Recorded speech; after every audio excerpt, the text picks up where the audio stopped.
All right, we are now on YouTube. Apparently we have a lot of people on YouTube today. That's a good thing. All right, again, Brigitte and Glenn, thank you so much for the musical interlude at the beginning. Good afternoon, Rotarians and guests. This is the Rotary Club of Toronto. I'm John Fortney, your club's president, and it's my pleasure to welcome you to the Rotary meeting for today. Before we get started with our regular agenda, I just want to make a comment regarding the mass killings and the injuries of the 5 members in London. We condemn this cowardly act of violence as Rotarians. We will continue to lead the community organizations, leaders, and governments to combat this by leading conversations on this matter. We stand with the Muslim community as they grieve and call for immediate action to end all types of hate in Canada. Our condolences go out to their families and friends. After the invocation and the recognition of traditional lands, please stay tuned for the playing of the national anthem and the loyal toast. At this time, I would like to acknowledge that we are on the traditional lands of many Indigenous people who have worked and cared for this land for 15,000 years. They include the Anishinaabe, the Haudenosaunee, the Huron-Wendat, and the Treaty Peoples of the Mississaugas of the Credit. Let this be a time for heroes. Let this be a time when ordinary people do extraordinary things. As Rotarians, as guests, as members of our local and global communities, let us see inequities, let us feel the need, the pain, and the suffering of our fellow human beings. Let us not stand aside nor walk away. Let us be heroes, for together we can do extraordinary things in this cruel and sometimes unmerciful world. Thank you.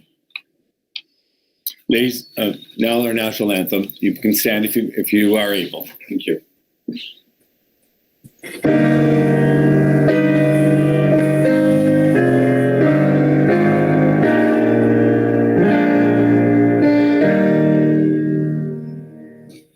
Oh, Canada, oh, home and native land, pure patron love in all of the command. With glowing hearts we see thee rise, the true north strong and free. From far and wide, oh Canada, we stand on guard for thee. God give a land glorious and free. Oh Canada, we stand on guard for thee. Oh Canada, we stand on guard for thee.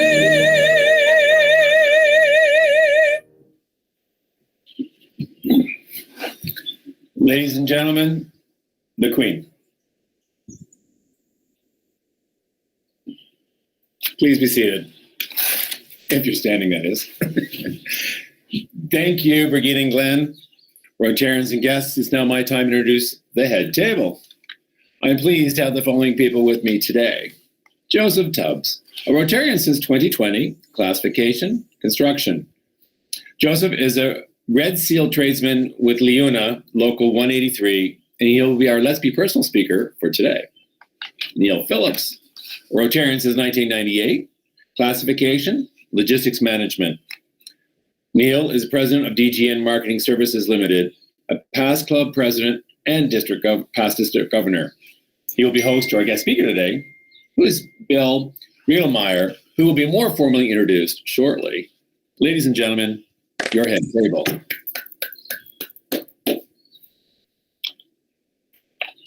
For our virtual meetings, we do not have an official monitor to introduce visiting Rotarians and guests, so I will proceed. I do know we have a couple of potential members looking in, so welcome. To our visiting Rotarians, thank you for choosing our club for your makeup. We hope that you enjoy today's meeting.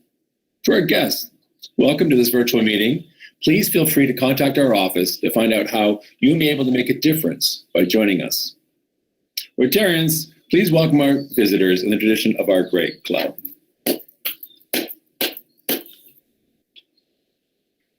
You may know this already, since I've said it every week.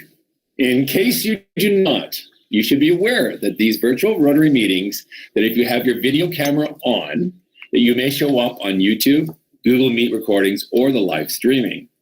We ask that when your camera is on, you present a professional image, have your lunch earlier, please, and be aware of what's going on in the background when your camera is on. If you do not want to appear, please turn off your video. We will not be able to edit you out later. And on a second note, we've noticed that people have been accidentally removed from meetings.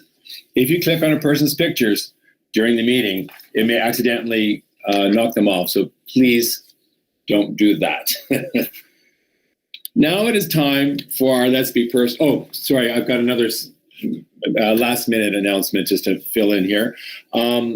District conference is happening June 25th and June 26th. And it's only $10 this year, and the money will be directly donated to Rotary International Foundation. $10 is a pretty good deal. On Friday night, they've asked different clubs to buy a tent for shelter box tent, and there'll be little parties. Since I don't have a backyard to do that, and with COVID at the time, we chose just to make a donation, the same cost as a tent. So your club has made a donation of $1,200 towards this. And the 9 o'clock on the morning of the 26th, Saturday, there'll be presenters, some great information on Rotary. I suggest or ask anyone who could to please join. There's been quite a few of us, and at $10. And then we're doing a service project later in the afternoon, and I hope you will all take part in that, or many of you will. Anyways, that's $10, the 25th and 26th of June. Now it is time for our Let's Be Personal speaker. Over to you, Joseph. Good afternoon, President John, fellow Rotarians and guests. I am pleased to introduce myself to such a great group of individuals. I am born by the two lovely parents who are from Jamaica. I was born here in Canada, Toronto, Ontario. I grew up in Mississauga, Ontario, where I was attracted to sports at a young age. I started playing organized soccer when I was 3 to the age of 12 before switching to basketball at the age of 13. I've played with a couple NBA players, to name a few: Tristan Thompson, Dylan Brooks. But basketball at a high school age, I won MVP, which gave me confidence to take my basketball career to university, where I played for Thompson Rivers University in Kamloops, BC. I would like to just take a second to acknowledge all the Indigenous communities, especially in Kamloops, based on going to school there. I studied at Thompson Rivers University. I studied the Bachelor of Tourism Management. And I then switched over to Algoma University after 2 years and graduated from the social science program, sociology. There's where I joined Rotary in Sault Ste. Marie in 2015, where I served for numerous years before joining my new home, the Rotary Club of Toronto. Here in the Rotary Club of Toronto, I belong to two different committees. One committee is the Scholarship Committee, which is an honor to be a part of because I know how important it is to if you don't have the economics and still want to get to school, to have that opportunity. So I do sit on that committee, and I also sit on the Member Engagement Committee. And my sponsor was John Fortney, the president, who's done such a wonderful job keeping Rotary together during COVID. What do I do during my days? I am a rodman, so I build high-rise condos. I'm in the high-rise sector in building the infrastructure of Toronto. One of the infrastructures I've worked on is on Trido Aquabella at Bayside, which is not too far from our home Rotary Club at the Fairmount. And I've worked on that condo, and it's actually sold out right now. I worked on condos in Mississauga, such as the Voya condos in Parkside Village in Mississauga. I created that building. So I really enjoy building the infrastructure of Toronto, as well as serving the Rotary Club of Toronto with my time. And it's just a blessing to be a part of the Rotary Club of Toronto. I remember like it was yesterday when Carol introduced me to the club, and I met great people.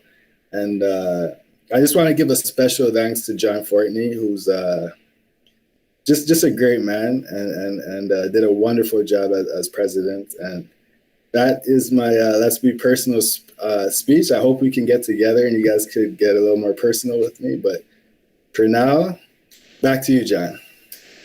Thank you so much, Joseph. And it's our pleasure to have you join us. And, you came in just before COVID. So like all the members who joined just before and during COVID, I thank you so much for your trust. And I know you're already getting involved, but you're going to really enjoy getting to know your Rotarians once we get back in person again and give you a real fair chance to get to know people. But thank you so much for your talking today. I just can't imagine what it'd be like on those tall buildings where I just think it's absolutely amazing. If any other members wish to get on the list for Let's Be Personal, please contact Don Bell.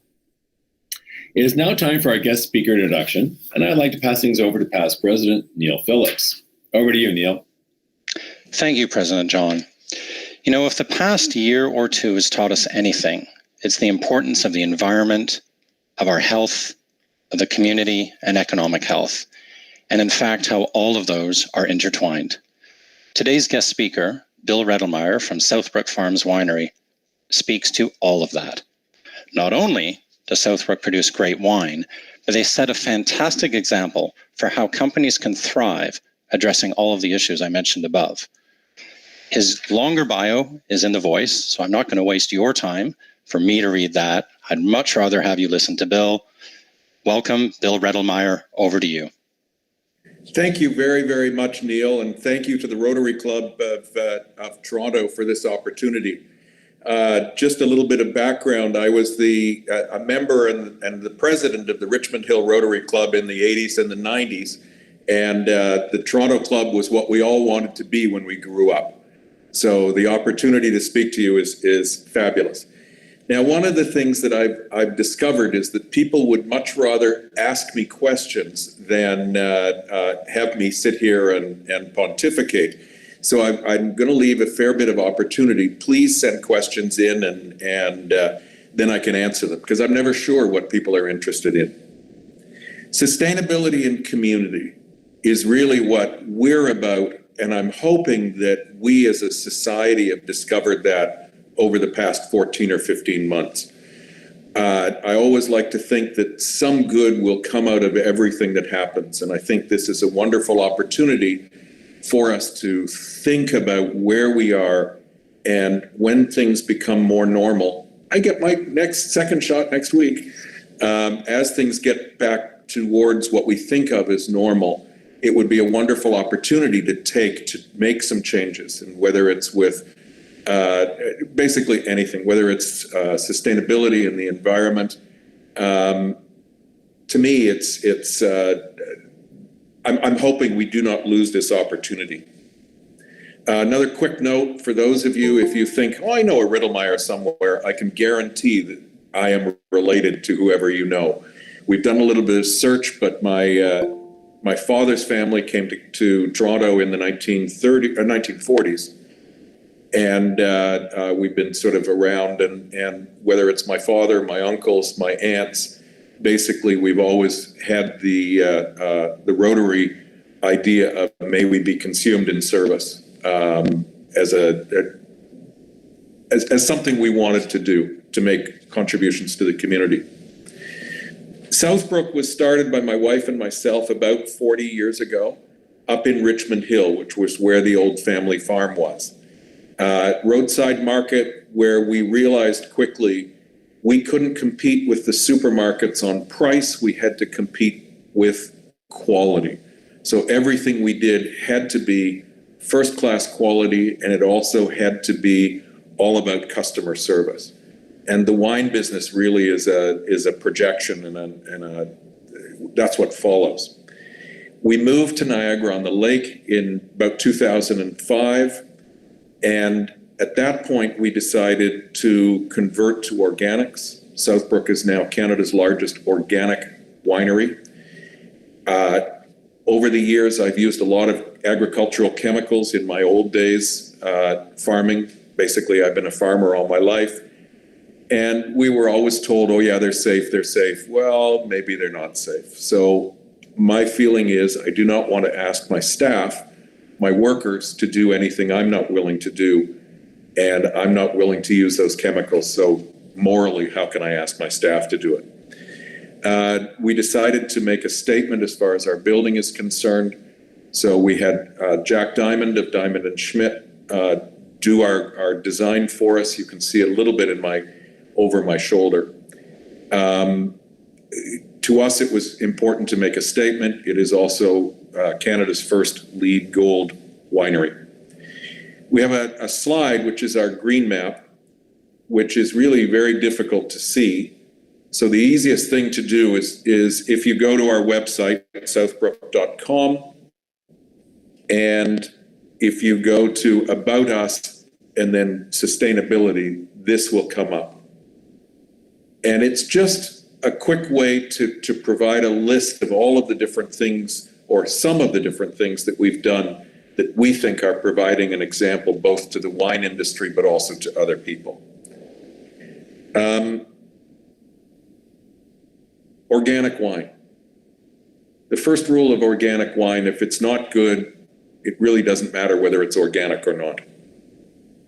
So we're trying to do the best that we can. The Ontario industry is the Ontario wine industry, the Ontario agriculture industry is a tough industry to be in because A, we don't get a lot of support, but also without the support of our local people, it really doesn't work.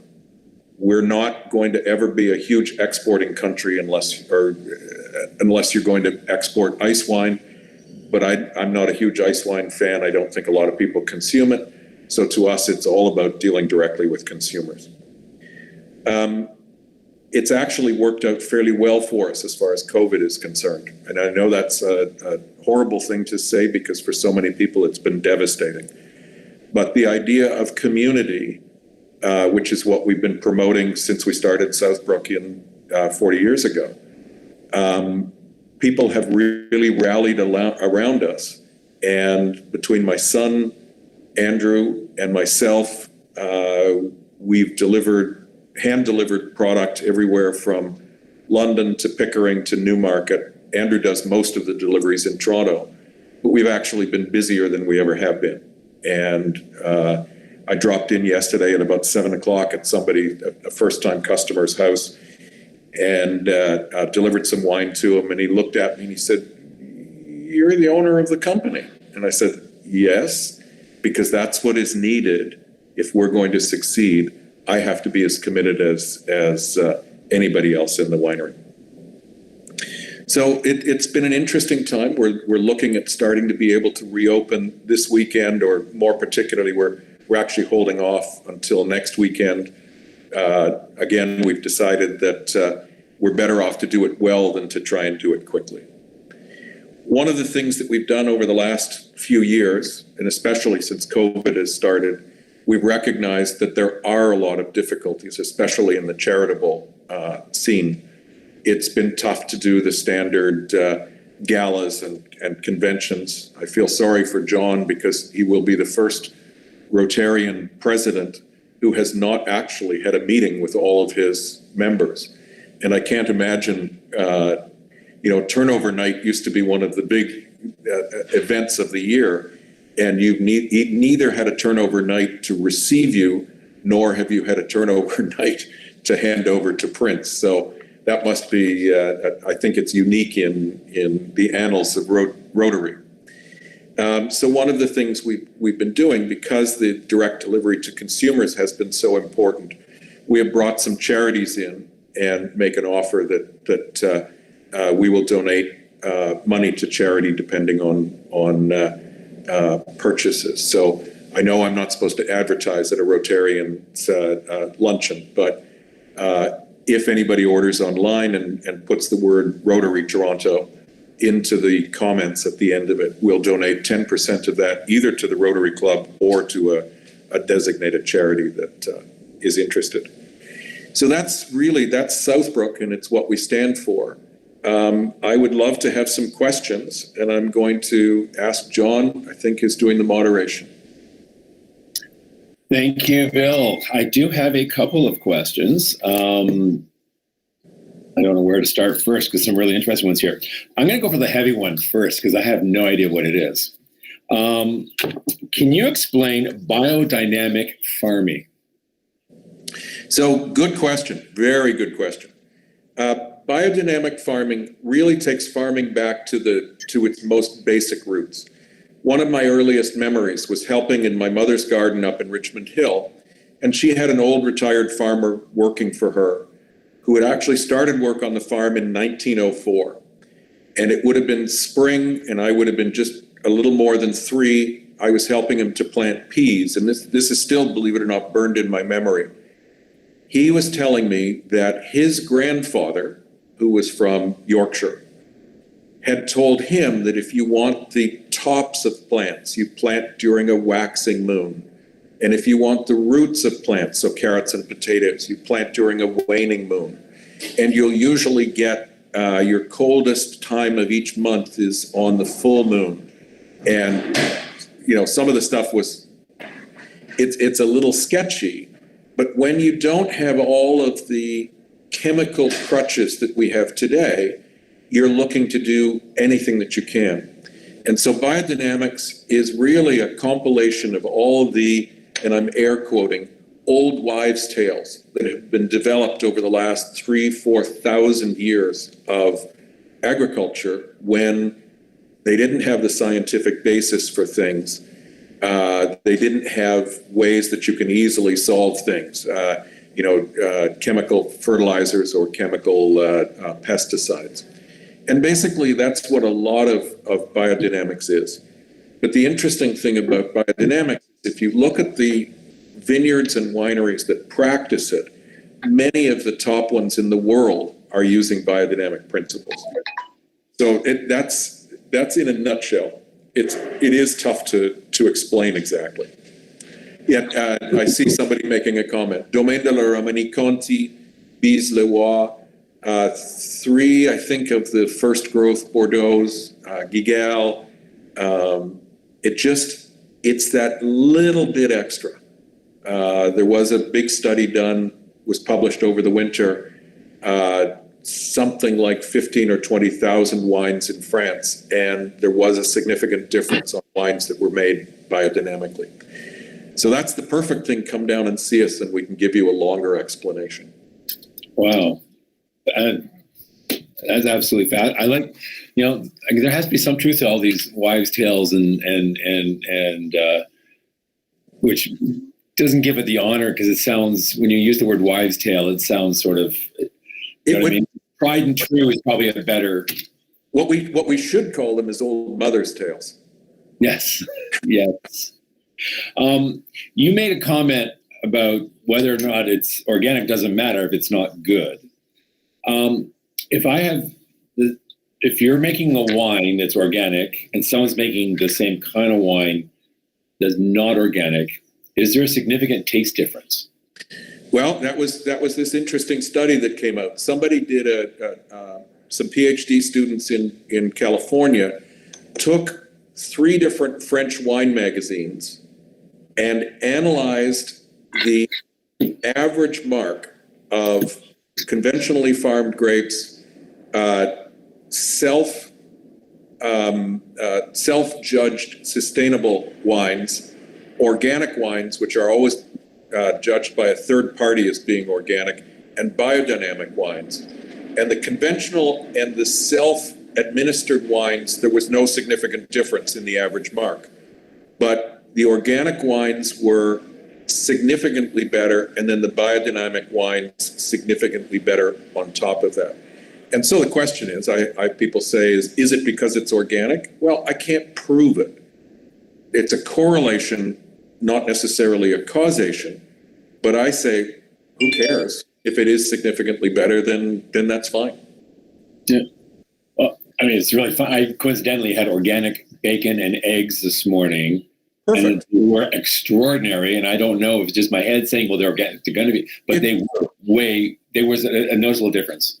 So what frequently happens as well with organics is that you're now, the person who's willing to spend the extra effort to grow organically is also going to spend the extra effort to make sure that their chickens, their pigs are being raised better. It's more likely to be a small farm as opposed to a big factory farm. I asked somebody, a craft brewer, I said, what's the difference between craft beer and normal beer or regular beer? And he said, there are legal definitions, it's a certain size and whatever. But he said, the real way to look at it is if the brewmaster makes the decisions, it's a craft beer. And if the accountant makes the decisions, it isn't. And so frequently, organics are more done from the heart than they are from the accountants. I have one from Neil. What is the economic difference for an Ontario winery selling direct to the public versus through the LCBO? Good question, and it's a contentious one. So if I sell a $20 bottle of wine to the LCBO, I get about $7.50. If I sell a $20 bottle of wine to a consumer, so from my retail space, I get about $15. But a friend of mine who's in Ohio, if he sells a $20 bottle of wine to a consumer, he gets $19.97. So, but it is 2 things. It's far better, and it's the same discussion as with organics. Most of the small wineries don't have the marketing budget. They don't have all of the flashy things that get spent to get you to go into the LCBO and buy it. Most small wineries deal directly with consumers, and you've got to have good quality, because if you make somebody mad once, then they're not going to come back to you. You're not selling it to 15 million people who live in Ontario. And I got into this business because I love to talk to people. I mean, this is what I love to do, is whether it's talking something like this or in public, or whether it's talking 101. The real reason why the owner of Southbrook is making all the deliveries is that on my drive on Wednesdays, I go to London, Kitchener, Guelph, Waterloo. I always schedule 5 minutes for each person to stand on their front doorstep and chat to them. And that's what really builds the community. That's what I love to do. That's amazing. Personal touch always goes, it doesn't matter what you're selling. Personal touch, If you compete on quality, your customers will stay loyal until you screw up. Yeah. If you compete on price, your customers will still stay loyal until Amazon offers a better deal. The other thing too is they'll also stay loyal if there's a mistake or if something goes wrong. because of that relationship, they will give you a second chance. Whereas if there is no relationship, they may not. Absolutely. Yeah. I've got an interesting one here. Can you share a little bit about what makes quality soil? Is it just sheep, shrimp manure, or are there other things to mix in? So quality soil, the most important thing as far as quality is concerned, as far as I think, is the life in the soil. So, years ago, if you talked about gut health, I shouldn't talk about this at lunch, but people talked about gut health and nobody had any idea that it was important. And if you think of soil as the same as a gut, the diversity of life in the soil, the amount of life in the soil, the worms, the insects, everything. One of the things about biodynamics is we want as many different kinds of life in the soil as we can possibly have, because that's what makes it resilient and makes it healthy. So what we try and not do is spread artificial fertilizers, which is like,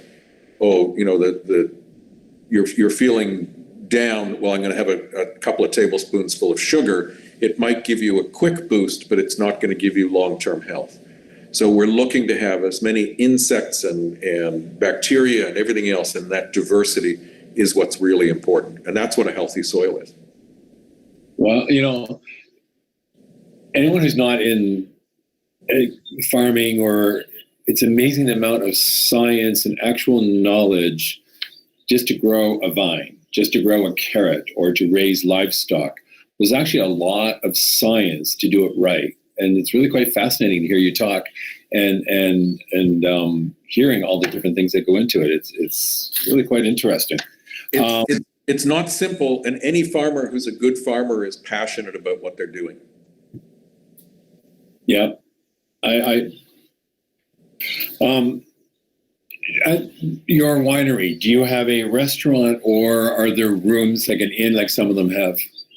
No, we have decided early on that we wanted to focus on what we do right. So one of the things that I had always wanted when we were designing the winery, I'd always wanted an outdoor pizza oven. So during the summer, we do pizzas and light lunches, but then that lasts sort of until Thanksgiving-ish. But it's really all about making people's visit to the winery as enjoyable as possible.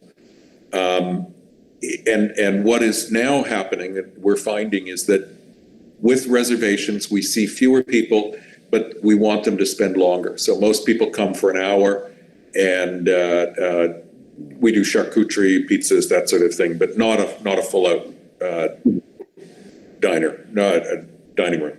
Yeah. How common is biodynamic farming? A lot of people talk about it. I've always felt that if you're not third-party certified, you shouldn't talk about it. People are working into it slowly but surely. We are, at this point, the only biodynamic winery in Ontario. There are one or two in Nova Scotia and one or two in British Columbia. But it's coming. There's a lot of people that are playing with the idea. There are a lot of people that are using biodynamic principles, because it's a fair jump to say, it's like using a tightrope, and all of a sudden, as soon as you get certified, you take the tightrope, the net out from underneath you. So, okay. Well, here's a good question. I had one of our newer members. Is climate change a concern for your winery, and how are you adapting to the change in temperatures? So climate change is a huge problem for everybody. And we did ourselves a huge disservice, because years ago we used to talk about global warming. And it's not about global warming. It's about lack of consistency. So 3 weeks ago, we were having bad freezes in Southern Ontario. End of May, beginning of June, and that's not normal. You look at British Columbia and the prairies are both under heavy droughts at this point. It doesn't really matter you know, if we want an average of 30 inches of rain a year, it doesn't matter if you get 9 years with no rain and 1 year with 300 inches of rain. That doesn't work. So it's this climate change, and it's a problem. Climate, not so much change as uncertainty, shall we say. So yes, it's a real issue. You know, the standard joke is, oh, you're going to be able to make fine wine up in Sudbury. Well, no, because you're still getting these crazy temperature swings. So yes, it's a huge issue for everybody, not just locally. Well, it's something that Rotary's added to its main focus is the environment. And our club has been for many years working on the environment, and it is a very big issue that we've been ignoring for far too long. Well, it becomes too easy for people to make choices, and the externalities, the problems that they're creating, then go to somebody else that has to pay for those externalities. So that's an issue. I'm just trying to see if there's any other questions over here. Check my emails. I think we're getting close. If anyone has any questions. Do you have any insight into the increase in support to Ontario wineries during the pandemic? It's almost the same as the last question, I guess. Yeah. No, it's very different. It's been split. If people are engaged in wine, they are very often going directly to the consumers, the wineries and supporting them. But the LCBO has not been our best friend, shall we say. It is easier for large corporations to deal with other large corporations, not with small corporations. When I first started Southbrook back in the 1980s, I was down at the food terminal in Toronto 6 days a week, picking up fruits and vegetables to sell at the stand. And when I first started to go, there were probably 30 or 40 different small lettuce farmers up in Holland Marsh selling lettuce every morning. And today, if you drive through Holland Marsh, it looks, as green and as busy as it always was. But now 90% of the crop that they're growing are onions and carrots. And the reason for that is that those are crops that can be sold over time, whereas lettuce has to be sold today. So a lot of the big groceries, rather than trying to contact 15 different growers in Ontario, it was much easier to make a single phone call to a single desk and order all of your lettuce from California. And I hate to say it, but it's easier for the liquor system in Ontario to make that same phone call, rather than having to go around and visit. When we started Southbrook in 91, we were the 21st winery in Ontario. There's now about 210. So most of them are smaller. Most of them are, family run and whatever, and they're a pain in the ass to deal with, because we don't have, Neil, we probably need you, logistics managers and marketing managers and everything else like that. Most of them are small family run organizations. And if you go to some of the wineries and you say, can I speak to your marketing manager? Well, you're already speaking to me. Oh, okay. I need the shipping manager. That's me too. I need the main grape grower. Oh, that's me. So that's the biggest difficulty. But a lot of people have figured that out and are certainly, for us, it's been incredible, the support that we've had.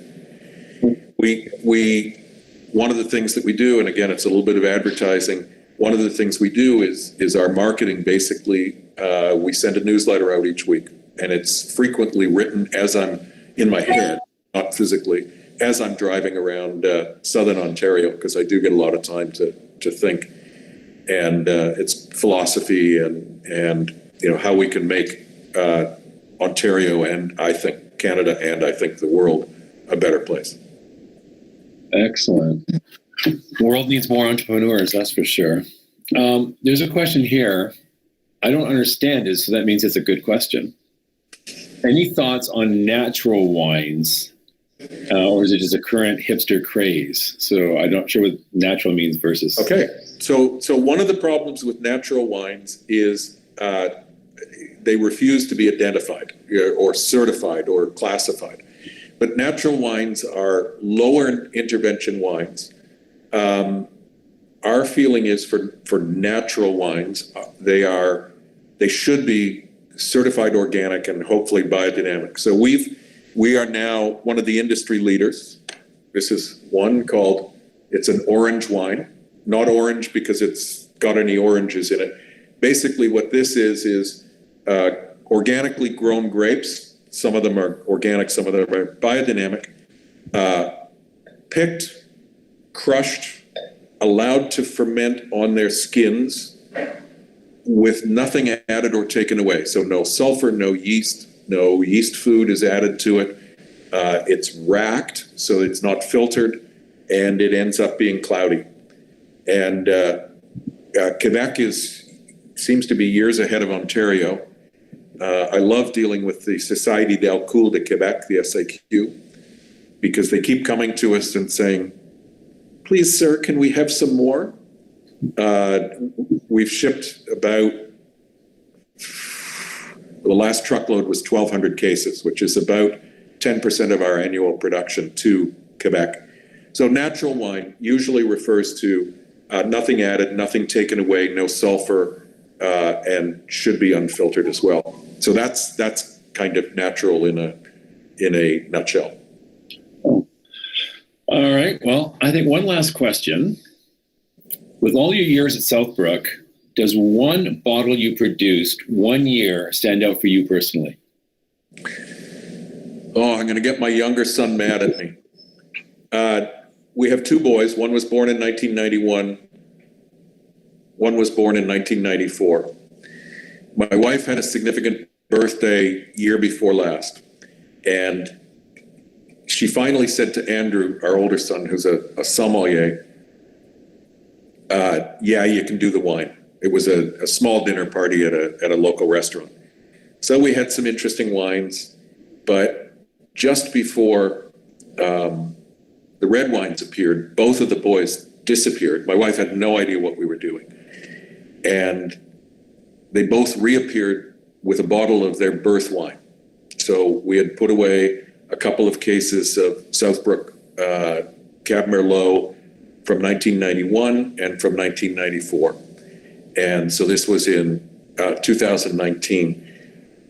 They both got to pour their birth wines for their mother. So that was pretty spectacular. That's pretty cool. Do you know what's really weird? I deja vu this moment. You start talking, as soon as you mentioned the boys, the different birthdays, it's like, I have heard this before. Oh, wow. It happens to me very, wow. That is an incredible story. All right. Thank you, Bill. I should say, the wines were really good. Oh, they were both really good? No, I thought you were going to say one was way better than the other. No. Excellent. But those are the two that I would remember. Well, thank you, Bill. Very informative. We learned a lot, not just about wine, but about growing and farming and biodynamic farming and everything. So absolutely interesting. If anyone does buy your wine, please mention Rotary Toronto, everybody. I think that's a great idea. I like that. A donation has been made in your honor to Pack H2O Water Backpack, which answers the need for a clean, easy-to-carry means of transporting and storing household water. The burden of water transport is huge for women and children in developing countries. The average person needs 8 to 15 liters of water per day. A family of 6 needs up to 90 liters daily. Women in water-stressed regions walk an average of 5.5 kilometers each day to meet basic water needs. This donation is made in partnership with the Rotary Club of Toronto's International Service Committee. Again, thank you so much. Next week, June 21st, is National Indigenous Peoples Day, and the Rotary Toronto's Indigenous Service Committee is hosting our Friday, June the 18th meeting. Our guest speaker will be Tanya Talaga, an Anishinaabe journalist and speaker. Please feel free to invite guests and share links to connect. However, have them contact the office in advance so they can be admitted to the meeting. I think this will be an incredibly important meeting to invite friends to. As you know, we've been working very, very hard on Indigenous issues for many, many, many years. And unfortunately, this year will be a very solemn one, I believe. It's been a tough week, been a tough 2 weeks for us here in Canada. And I think we have to go back to our racism series back in the winter. And we have to be at the forefront of promoting peace and inclusion and diversity. And that family in London could have been a Black family, could have been a gay family. It just was hate. And we have to be at the forefront denouncing hate and making sure that everyone is welcome and included. And I thank Jeffrey and the team for putting on that racism series this winter. And we have to really, really keep working on that. And I'm very proud of our club for that. Don't forget, as Joseph mentioned, there's a farewell party for somebody on Tuesday. I hope you all will be joining. I didn't get the initial invitation, so I assume there's a link or something, or just call Carol and she'll get you in. But I look forward to seeing you on Tuesday. I do have some idea of some things that might be happening. I think it's going to be really, really good. This club, for some reason, every time we have an occasion, has come up with a virtual home run slam dunk, and hopefully they'll do it again on Tuesday.